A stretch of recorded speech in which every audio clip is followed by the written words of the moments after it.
Hey, first graders, welcome back. Thank you for joining me to help me finish Mercy Watson number 5, Thinks Like a Pig.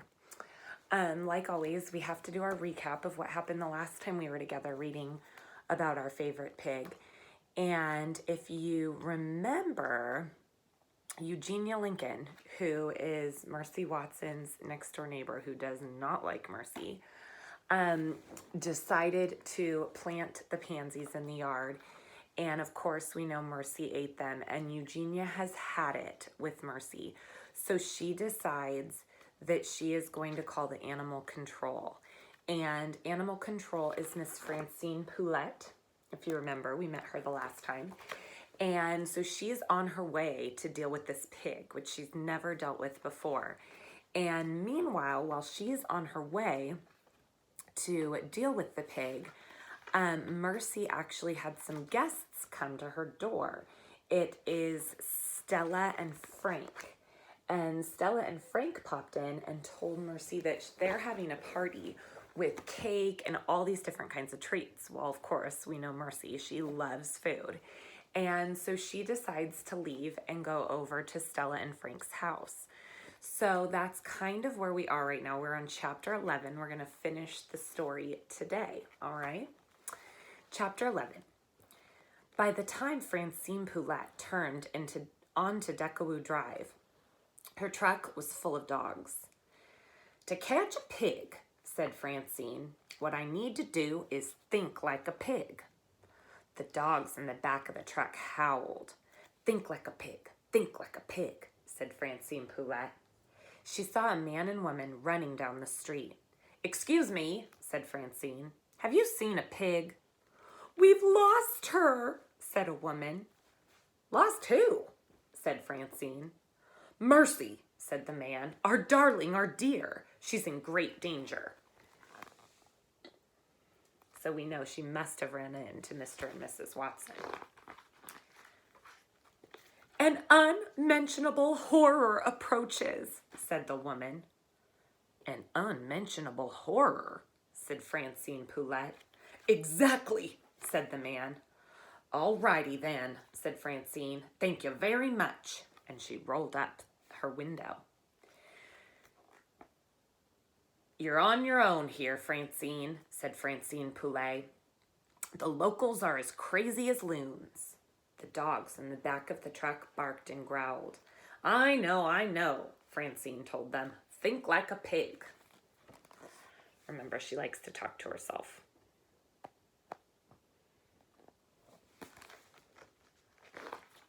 Chapter 12. Mercy was wearing a hat.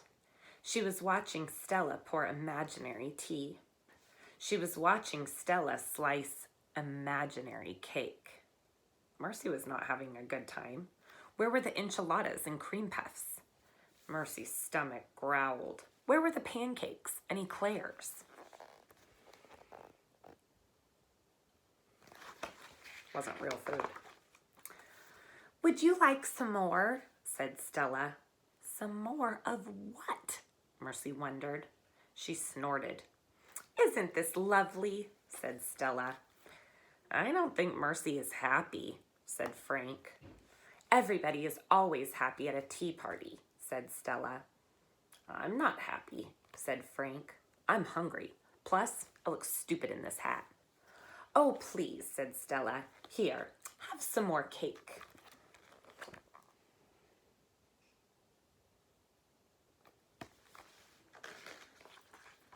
Chapter 13. Animal Control Officer Francine Poulette was scouting the backyards of Decawoo Drive. She leaped over hedges. She crept through flower beds. She thought piggy thoughts.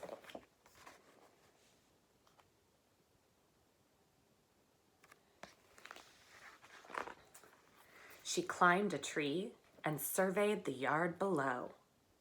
She saw 3 people wearing hats. She saw 3 people sitting at a table having tea. Isn't that nice, said Francine Poulette. Isn't that sweet?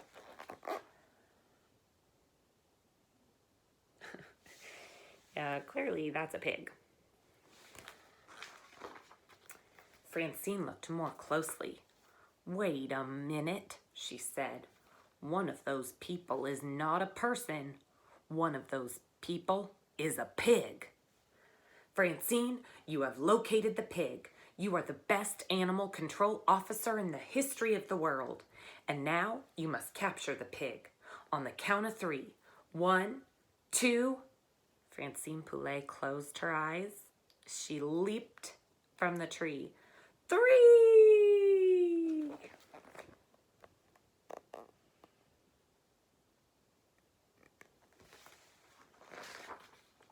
Chapter 14. Mercy decided that she had had more than enough of nothing. She stood up. She was going home. Suddenly there was a high-pitched yell. A woman fell from the sky and landed head first on the tea table.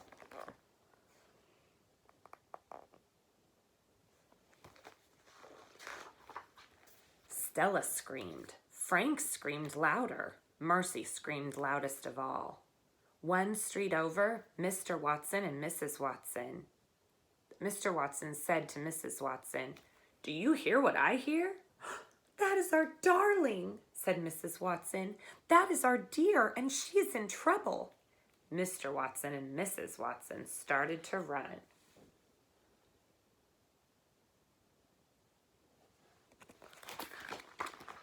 Chapter 15.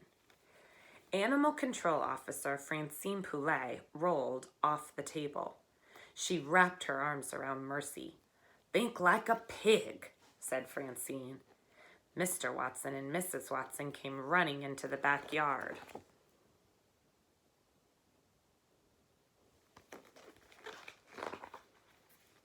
"You found her," said Mrs. Watson. "You are our hero," said Mr. Watson. "You landed right directly on top of your head," said Frank. "I do feel a little woozy," said Francine. "Maybe you're just hungry," said Mrs. Watson. "Maybe you need some toast." "Toast?" said Francine. "Toast," thought Mercy. "These dogs look hungry too," said Mrs. Watson. "Would you fellows like some toast?" "I wonder if this is a good idea," said Francine Poulet as she let the dogs out of the truck.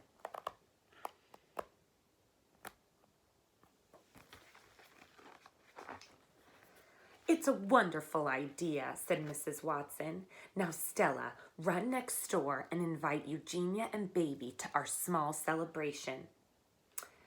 Tell them it's in honor of..." Mr. Watson turned to Francine. "What is your name, my dear?" "My name is Animal Control Officer Francine Poulet," said Francine, "and I've been trying to think like a pig." "Well," said Mr. Watson, "not just anybody can think like a pig. Not just anybody can be a porcine wonder." "I guess not," said Francine. "You keep trying, dear," said Mrs. Watson. "In the meantime, let's all go have some toast."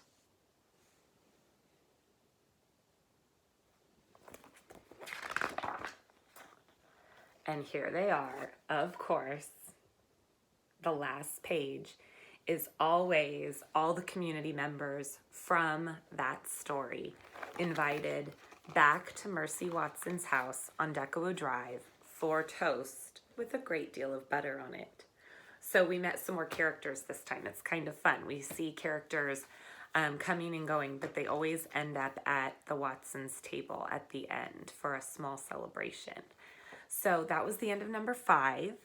Thank you for joining me tonight. And if you join me tomorrow night, we'll be starting book number 6. I'm assuming it'll take us about 3 days also. And then, of course, we will have our buttered toast party. So good night, sleep tight, don't let the bed bugs bite. And I love you and I miss you, and there's no place like home.